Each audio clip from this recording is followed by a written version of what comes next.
Hello friends, આજે આપણે ધોરણ 6 ગુજરાતી માધ્યમ એમાં વિષય સમાજ વિજ્ઞાન પ્રકરણ 6 મૌર્ય યુગ ચંદ્રગુપ્ત અને સમ્રાટ અશોક એમાં આપણે વિડીયોનો ભાગ 1 જોવાનો છે. તો ચલો જોઈએ પાર્ટ 1. રવિવાર હોવાથી સોસાયટીના 100 બાળકો મેદાનમાં ક્રિકેટ રમવા ભેગા થયા. ભવ્ય અને ઝલપે ટીમ પાડી. બેટિંગ કે બોલિંગ નક્કી કરવા માટે સિક્કો ઉછાળ્યો. ઝલપ બોલ્યો, કિંગ. સિક્કો હોવાથી હવામાંથી નીચે પડ્યો. કિંગ પડ્યો એટલે ઝલપે બેટિંગ માંગી. બાજુમાં ઉભેલા હેતાંશ બોલી ઉઠ્યો, સિક્કા પર આપેલી છાપ સિંહની આકૃતિ ક્યાંથી આવી હશે? ભવ્યએ તેને સમજાવ્યો, સિક્કા પર આવેલી સિંહની આકૃતિ એટલે કિંગ. સારનાથના વિશાળ સ્તંભ પર આ સિંહની આકૃતિ સ્થાપિત કરવામાં આવી છે. આ સ્તંભને મૌર્ય વંશના સમ્રાટ અશોક દ્વારા નિર્માણ કરવામાં આવ્યો હતો. તેને રાષ્ટ્રીય પ્રતીક તરીકે સ્વીકારેલ છે. હવે શું થાય છે કે જ્યારે નાના નાના બાળકો છે વેકેશનના ટાઈમમાં રવિવાર હોવાથી બધા મેદાને ભેગા થાય છે અને ક્રિકેટ રમવા એકઠા થાય છે. ક્રિકેટ રમવા માટે સૌને ખબર છે તેમ બેટિંગ કે બોલિંગ બે વસ્તુમાંથી એક વસ્તુ નક્કી કરવા માટે સિક્કાને ઉછાળવામાં આવે છે, જેને આપણે ટોસ કહીએ છીએ. તો જ્યારે આ ટોસ થતું હોય ત્યારે એક સિક્કાને હવામાં ઉછાળવામાં આવે. કાં તો હેડ પડે અને કાં તો ટેલ પડે. તો હેડ એટલે લાયનવાળો ભાગ અને ટેલ એટલે લાયનની બેક સાઈડનો ભાગ. બરાબર વિદ્યાર્થી મિત્રો? તો સિક્કામાં હેડ આવે છે ત્યારે ઝલપ છે બેટિંગ માગે છે. તો હેતાંશ પૂછે છે કે આ સિક્કા ઉપર સિંહની જે આકૃતિ છે એ ક્યાંથી આવી હશે? કોને એવી બનાવી હશે આકૃતિ?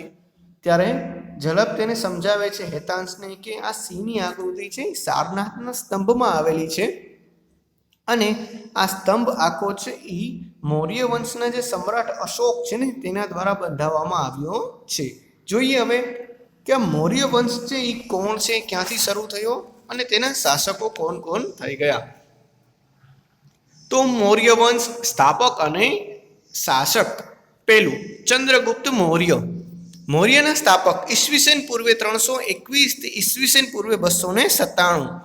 બાળપણમાં રાજાની રમત રમતા ચંદ્રગુપ્તનું હીર પારખીને તક્ષશિલાના કૌટિલ્ય ગોત્રના આચાર્ય વિષ્ણુગુપ્તે એટલે કે ચાણક્યએ તક્ષશિલા લઈ જઈ તેને શસ્ત્ર અને શાસ્ત્રોની તાલીમ આપી. ચાણક્યની તાલીમની મદદ અને માર્ગદર્શનથી ચંદ્રગુપ્ત મૌર્યએ ઈસવીસન પૂર્વે 321માં નંદ વંશના અંતિમ સમ્રાટ ધનાનંદને હરાવી મગધની ગાદી સંભાળી મૌર્ય વંશની સ્થાપના કરી. ચાણક્યની રાજનીતિ અને વહીવટ અંગેની કુશળતાનો સંપૂર્ણ લાભ ચંદ્રગુપ્તને મળ્યો. ચાણક્ય દ્વારા લખાયેલા અર્થશાસ્ત્ર નામના ગ્રંથમાંથી તે સમયની રાજકીય, આર્થિક અને સામાજિક જીવનની માહિતી મળી રહે છે. ચંદ્રગુપ્તની તમામ સિદ્ધિઓમાં ચાણક્યના મુત્સદ્દીગીરવાળા માર્ગદર્શકને ઘણો મહત્વનો ભાગ ભજવ્યો હતો.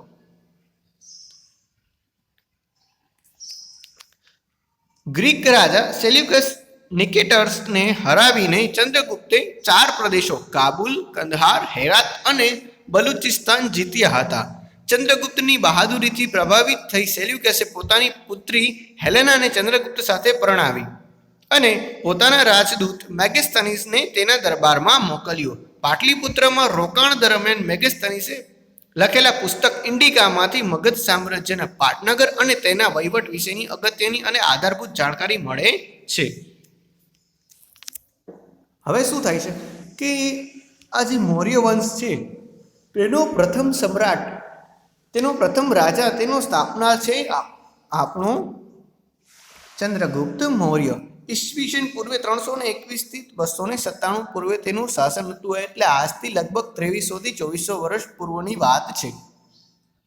હવે નાનપણમાં તે ટાઈમમાં ચંદ્રગુપ્ત મૌર્ય છે તે રાજાની રમત રમતો હતો અને આ જ રમતના જે કૌટિલ્ય આચાર્ય છે જેને આપણે વિષ્ણુગુપ્ત કહીએ છીએ, બરાબર છે, તે આ ચંદ્રગુપ્તના જે ગુણો છે ને તેને પારખી જાય છે અને આ ચંદ્રગુપ્તને છે તક્ષશિલામાં લઈ જાય છે. ત્યાં તેની શસ્ત્ર અને શાસ્ત્રની તાલીમ આપે છે. એટલે શસ્ત્ર એટલે જે તીર, તલવાર, ભાલા એ બધાની તાલીમ આપે છે, સાથે સાથે શાસ્ત્ર એટલે કે પુસ્તકનું પણ જ્ઞાન આપે છે.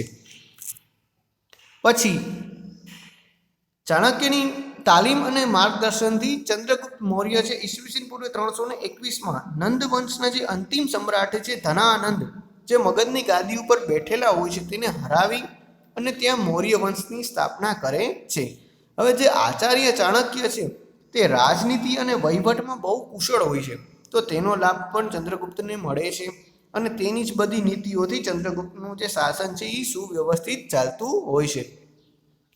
ચાણક્ય દ્વારા એક ગ્રંથ લખાયેલો છે જેનું નામ છે અર્થશાસ્ત્ર. બરાબર છે, ચાણક્ય દ્વારા લખાયેલા ગ્રંથનું નામ શું છે? અર્થશાસ્ત્ર. હવે તેમાં તે સમયના વ્યક્તિની અથવા આખા સમાજની રાજકીય, આર્થિક અને સામાજિક જીવન કઈ રીતનું હતું તેની વિગતવાર સમજૂતી દર્શાવેલી છે. અને જે ગ્રીકનો રાજા હતો સેલ્યુકસ નિકેટર, બરાબર, એ શું કરે છે કે ચંદ્રગુપ્ત છે તેની સાથે યુદ્ધ કરે છે, પરંતુ આ યુદ્ધમાં સેલ્યુકસ નિકેટરની હાર થાય છે અને ચંદ્રગુપ્ત છે એ 4 પ્રદેશો ઉપર જીતે છે, જેના 4 પ્રદેશો આ પ્રમાણે છે: કાબુલ છે, કંદહાર છે, હેરાત છે અને બલુચિસ્તાન છે. આ 4 પ્રદેશો ઉપર ચંદ્રગુપ્ત મૌર્ય છે એ પોતાનું શાસન જમાવે છે. પછી શું થાય છે કે આ નિકેટર છે, સેલ્યુકસ નિકેટર, એ ચંદ્રગુપ્તથી એટલો પ્રભાવિત થઈ જાય છે કે તે સેલ્યુકસ નિકેટરની જે પુત્રી હોય છે જેનું નામ છે હેલેના, તેના મેરેજ છે એ ચંદ્રગુપ્ત સાથે કરાવી આપે છે. હવે આગળ શું થાય છે કે એક તો હેલેના છે, પુત્રી હેલેના, એના વિવાહ તો ચંદ્રગુપ્ત મૌર્ય સાથે કરાવી દે છે. સાથે સાથે છે ને એક રાજદૂત મોકલે છે. રાજદૂત એટલે શું કે આખા રાજ્ય છે એનું એક પુસ્તક તૈયાર કરે કે રાજ્યનો વહીવટ કઈ રીતે ચાલે છે, રાજા કઈ રીતનું શાસન કરે છે, લોકો કેવા છે, એ બધા વિશે. તો એ રાજદૂત હોય છે, એનું નામ છે મેગેસ્થનીસ.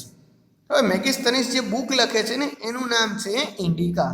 બરાબર વિદ્યાર્થી મિત્રો, તો આપણે ખાસ યાદ રાખવાનું છે કે સેલ્યુકસ નિકેટરે 2 વ્યક્તિઓને મોકલેલા છે, એક છે મેગેસ્થનીસ અને બીજું છે પુત્રી હેલેના.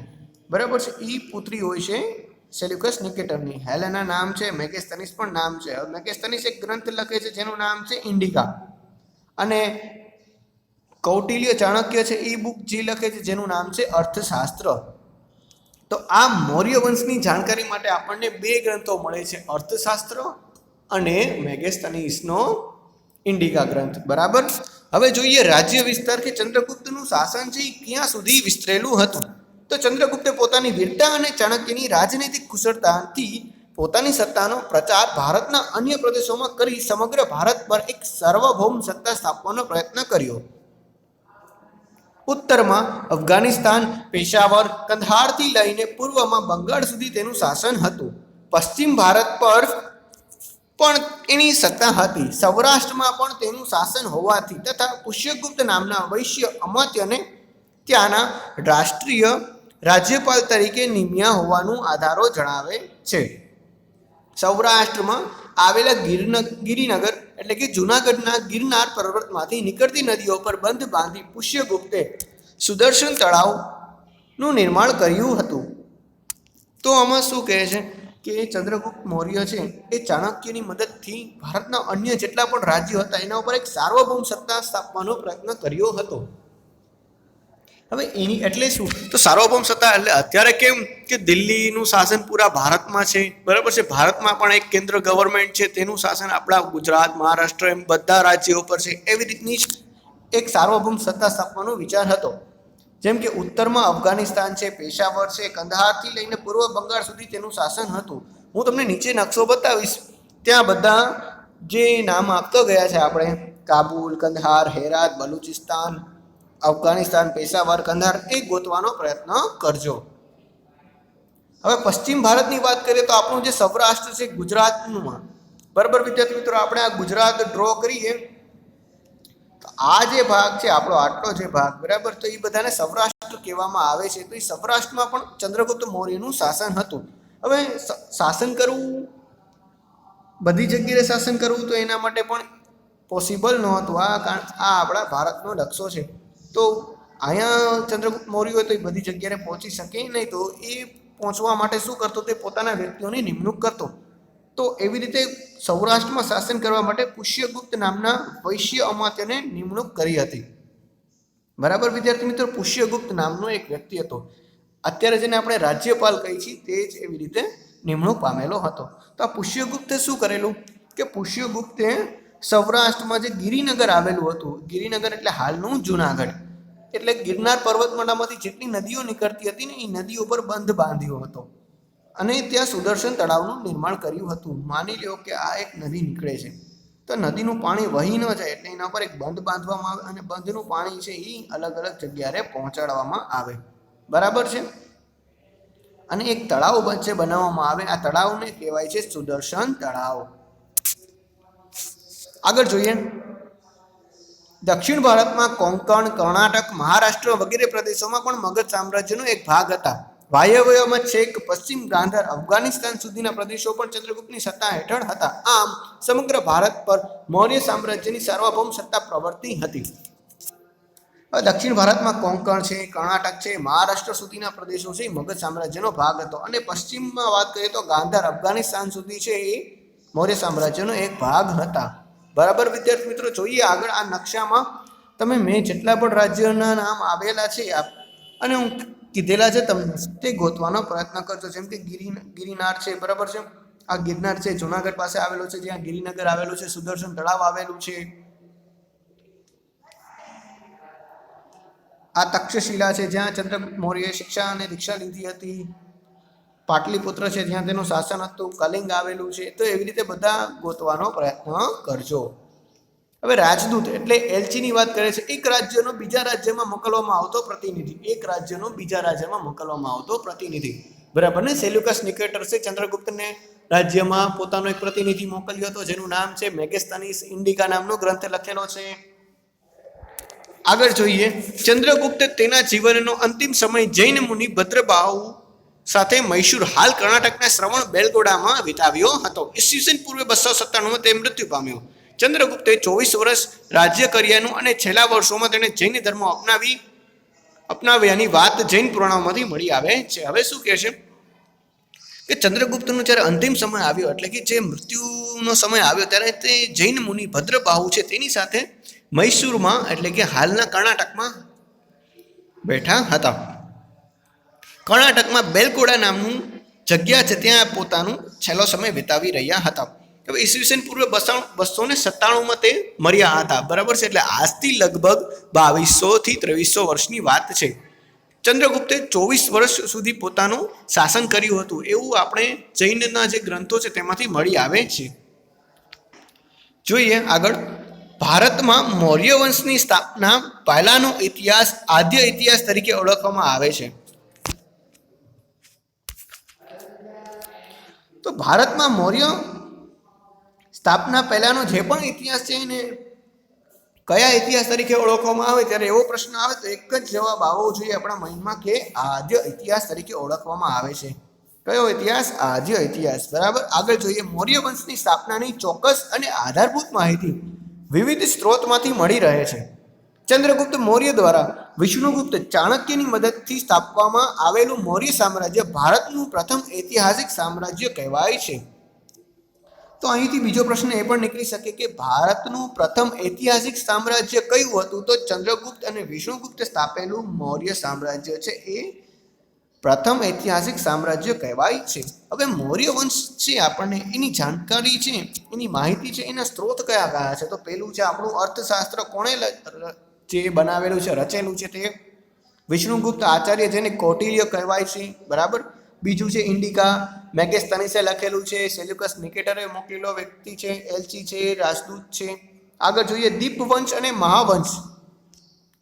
દીપવંશ અને મહાવંશ એ બૌદ્ધ ગ્રંથો લખેલા છે, સિલોનના લખેલા છે. સિલોન એટલે શ્રીલંકા નામની જગ્યાએથી આવેલા છે. પછી છે મુદ્ર રાક્ષક. બરાબર છે. મુદ્ર રાક્ષસ એ નાટક છે, વિશાખ દત્ત નામના વ્યક્તિએ લખેલું છે. આગળ જોઈએ એમાં આ ઉપરાંત મૌર્ય સમ્રાટોએ કોતરાવેલા શિલાલેખો છે, સ્તંભલેખો છે, ગુફાલેખો છે, સ્તૂપ છે અને વિહાર વગેરેમાંથી પણ આપણે મૌર્ય વંશની જાણકારી છે તે મળી રહે છે. હવે આપણો પાર્ટ 1 નો છેલ્લો ટોપિક છે ગ્રાન્ડ ટ્રંક રોડ, જેને GTR કહેવાય છે ગ્રેટ એટલે કે ગ્રાન્ડ ટ્રંક રોડ, બરાબર. એશિયા ખંડનો સૌથી જૂનો અને લાંબો મુખ્ય રોડ છે.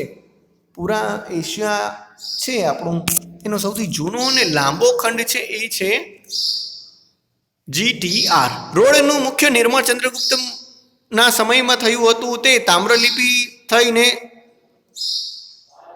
તક્ષશિલા અને તક્ષશિલાથી મધ્ય એશિયાને જોડતો હતો.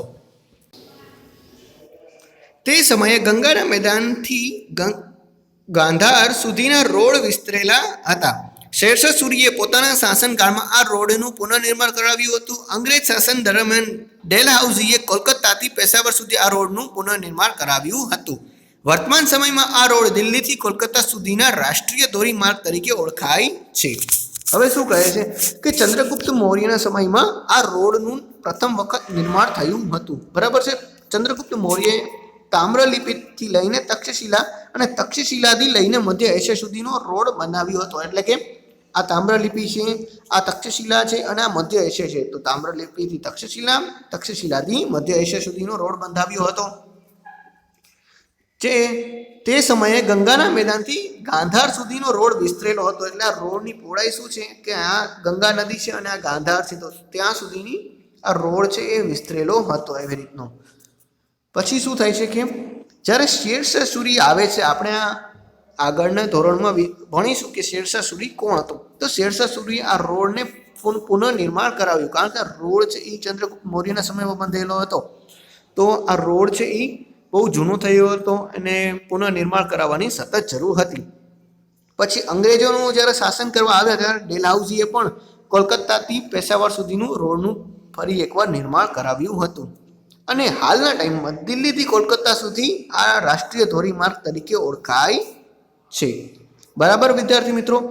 તો અહીં આપણો પાર્ટ 1 પૂરો થાય છે. પાર્ટ 2માં આપણે બિંદુસાર અને તેના પુત્ર સમ્રાટ અશોક વિશે ભણીશું. ત્યાં સુધી અલવિદા. Thank you.